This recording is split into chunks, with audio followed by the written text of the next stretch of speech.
Hello guys, welcome back to the channel Ajay Sharma. आप सभी का स्वागत है एक बार फिर से हमारे यूट्यूब चैनल में। तो आज की इस वीडियो में हम बात करने वाले हैं सेक्शन जो है हमारा 271 और 272 भारतीय नागरिक सुरक्षा संहिता के, और अदर सेक्शंस जो हैं आपके वारंट ट्रायल से रिलेटेड वो ऑलरेडी मैं कवर करवा चुका हूँ। आप चाहें तो देख सकते हैं, उनका लिंक इस वीडियो के एंड में मैं प्रोवाइड कर दूंगा, आप वहाँ से देख सकते हैं। सेक्शन 271 जो कि हमारा डील करता है जजमेंट से, यानी एक्विटल और कन्विक्शन, और 272 बात करता है हमारा एब्सेंस ऑफ कंप्लेनेंट, यानी जब कंप्लेनेंट ही नहीं आता तो।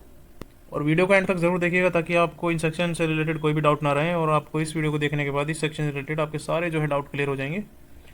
चलिए शुरू करते हैं। सेक्शन 271 का हमारा क्या बात करता है बेसिकली। चलिए एक बार बेरेक्ट के थ्रू समझ लेते हैं इसको।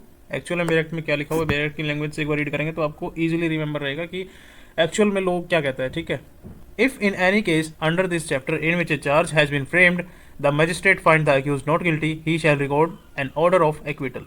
सिंपल सी बात है, अगर किसी केस में जो है चार्ज लग चुका है और मजिस्ट्रेट साहब को लगता है कि अक्यूज जो है वो नॉट गिल्टी है, मतलब उसने जो है जुर्म किया ही नहीं है, तो मजिस्ट्रेट साहब उसे ऑर्डर में लिखकर उसको एक्विट कर देंगे।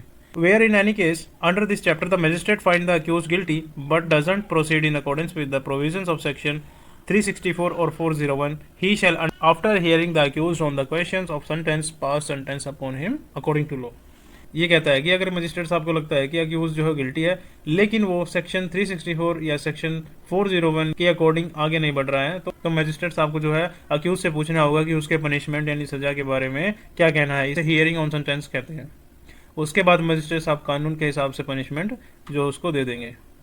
Where in any case under this chapter a previous conviction is charged under provisions of subsection 7 of section 234। section 234 भारतीय नागरिक सुरक्षा संहिता का section 234 हमारा चार्ज से रिलेटेड था।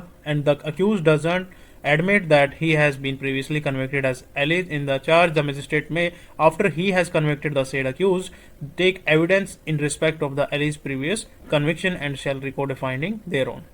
अगर किसी अक्यूज के ऊपर पहले से ही कोई कन्विक्शन यानी पुरानी सजा का चार्ज भी है, पर वो मना करता है मैं पहले कन्विक्ट नहीं हुआ, तो मजिस्ट्रेट साहब पहले उसे इस केस में जो है कन्विक्ट करेंगे और बाद में एविडेंस लेंगे ताकि पुरानी कन्विक्शन के बारे में कंफर्म कर सकें, और फिर उस पर अपना फाइंडिंग लिखेंगे, यानी रिकॉर्ड करेंगे कि वो पुरानी कन्विक्शन सच है या नहीं। अब इसका प्रोवाइजो क्या कहता है, provided that no such charge shall be read out by the magistrate nor shall the accused be asked to plead thereto nor shall the previous conviction be referred but to by the prosecution or in any evidence adduced by it unless and until the accused has been convicted under subsection 2। जब तक accused नए case में guilty यानी convicted नहीं होता, तब तक magistrate साहब पुरानी कन्विक्शन का चार्ज उसको नहीं पड़ेगा और उस पर प्लीड यानी स्वीकार या फिर इनकार करने को नहीं कहेगा, और प्रोसिक्यूशन भी अपनी कन्विक्शन का जिक्र नहीं करेगा।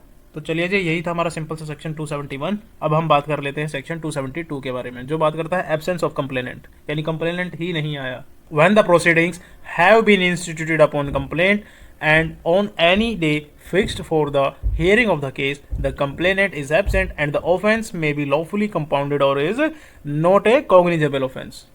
तो ये हमारा सिंपल सा सेक्शन है 272, जो हमारा बात करता है अगर कोई केस कंप्लेंट के जरिए शुरू हुआ है और जो हेयरिंग के दिन जो कंप्लेनेंट है वो कोर्ट में ही नहीं आता है, और वो जो ऑफेंस है वो कंपाउंडेबल नेचर का भी है, यानी जो समझौते से जो है उसको सुलझाया जा सकता है, और वो जो है नॉन कॉग्निजेबल ऑफेंस है।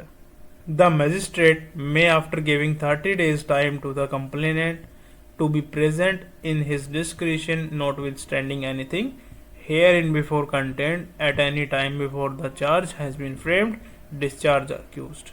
तो मजिस्ट्रेट साहब जो है कंप्लेनेंट को 30 days का टाइम देंगे कि वो कोर्ट में अगर अपना जो केस है वो प्रेजेंट करे। अगर 30 days में भी जो कंप्लेनेंट है वो नहीं आता है, तो मजिस्ट्रेट साहब अपनी डिस्क्रिशन पावर यूज करके चार्ज फ्रेम होने से पहले, मतलब जब तक फॉर्मल ट्रायल जो है स्टार्ट नहीं हुआ, अक्यूज्ड को डिस्चार्ज कर सकता है। Thank you guys, that's all about section 271 and 272 of भारतीय नागरिक सुरक्षा संहिता। I hope you will enjoy this video, so don't forget to like, share and subscribe। Ajay Sharma लो। आप सबसे फिर से मुलाकात होगी सेक्शन 273 की वीडियो के साथ। ओके, बाय बाय, तब तक एंजॉय करिए।